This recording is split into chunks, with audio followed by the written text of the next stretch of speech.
And hey, folks, welcome to the Law and Crime Network. I'm Michael Bryant. This is the afternoon session, and welcome to November. You made it. And by the way, if you have any leftover, I don't know, Snickers, Milky Ways, just send them to me here, Law and Crime Network in Manhattan. I'll take care of those for you. So I hope you had a safe and happy holiday, as it were. Well, that is disturbing for many reasons, and I want to bring my guest in now to talk about what's going on in this case during this interrogation confession interview. Ecleynne Mercy, criminal defense attorney, with me again. Good to see you, Ecleynne. How are you?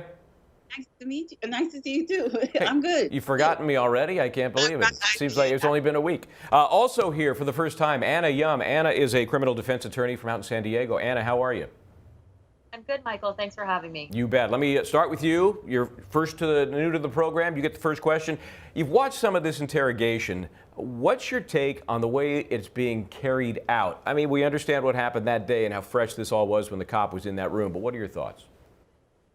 You know, I'm torn because, Michael, it sounded as though the cop was really just trying to do what he was doing, was trying to get a confession out of him, trying to press on him and get him to admit to certain things. But if you look at the demeanor of Nikolas Cruz, and clearly no one is disputing that the conduct here is horrendous and horrific. But if you look at him, he's barely responsive. He's kind of looking like he's apathetic at times, aloof at times, confused at times. I'm not going to say he necessarily looks sympathetic, but the way that the officer is pounding on him and asking him all these different questions, just as a viewer, it's clear to me that it looks as though Nikolas Cruz has got some significant mental issues, and the officer is just talking to him as if it was anyone else just walking down the street. You know, why didn't you get help? Why didn't you do this? Why didn't you seek psychological treatment? So I'm somewhat torn in looking at this, Michael, because I think that the officer looks kind of like he's bullying him at times or just kind of harping on him.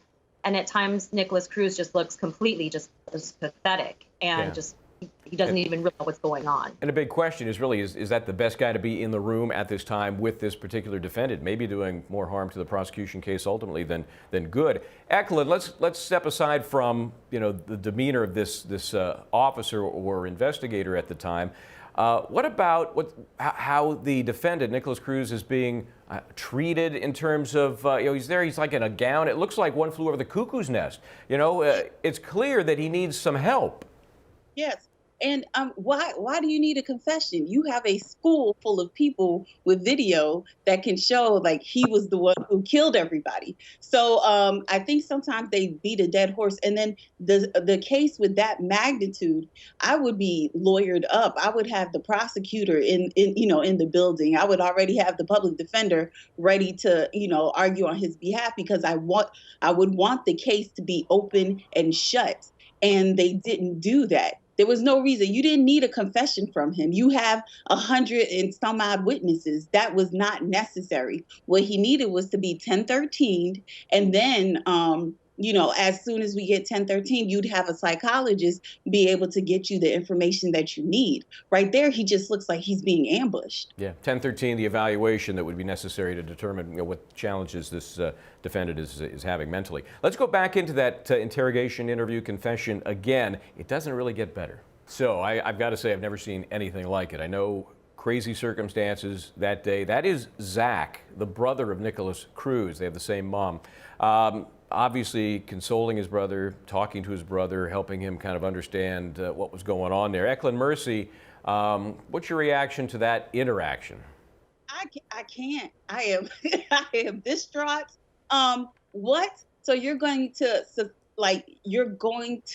allow two children to be I'm speechless, because that was so wrong. It's not an episode of Dr. Phil. People died, and you want to do it the right way. He's manipulating the whole situation. Regardless of what he says, it's not knowingly, willfully, involuntarily done. He was manipulated. It was like he's poking the bear. He basically said, hey, just go and commit suicide. This is not what you do in an interrogation room.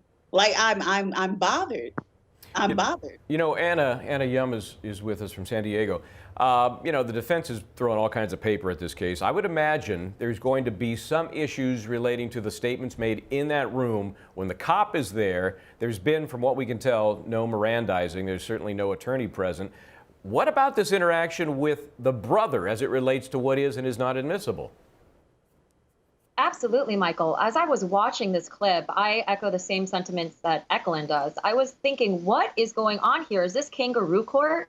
The defense lawyers are going to have a field day with their pretrial motions in trying to keep these statements out. The officer should never have let that happen. I'm here in California, where I'm from. That would never happen. If this is an actual investigation and he's interrogating the suspect, this is not a moment of kumbaya to let family members come in and try to invoke some sort of sentiment and some sort of confession. Where are the lawyers here? This is absolutely ridiculous. And I would be completely floored if I were the defense attorney in this case, because this is something that would have to be in front of the judge in terms of keeping these statements out. This is extremely damaging for the defense, and for the officer to sit there and allow for this conversation to happen on his watch during his interrogation is absolutely uncalled for. Yeah, you get the impression he's enjoying it. I mean, this is great for him. And Anna, we know I'm a California attorney myself. In California, lots of stuff comes in. You know, the Winslow case is the perfect example. If there's a shred of connection, it's coming in, and we're going to bend over backwards to get it in. We'll see what happens in this case, where the defendants have filed at least 10 or 12 motions that were heard today, which we're going to talk about. Let's take a quick break. Coming back to more on this case out of Colorado. This is the Law&Crime Network.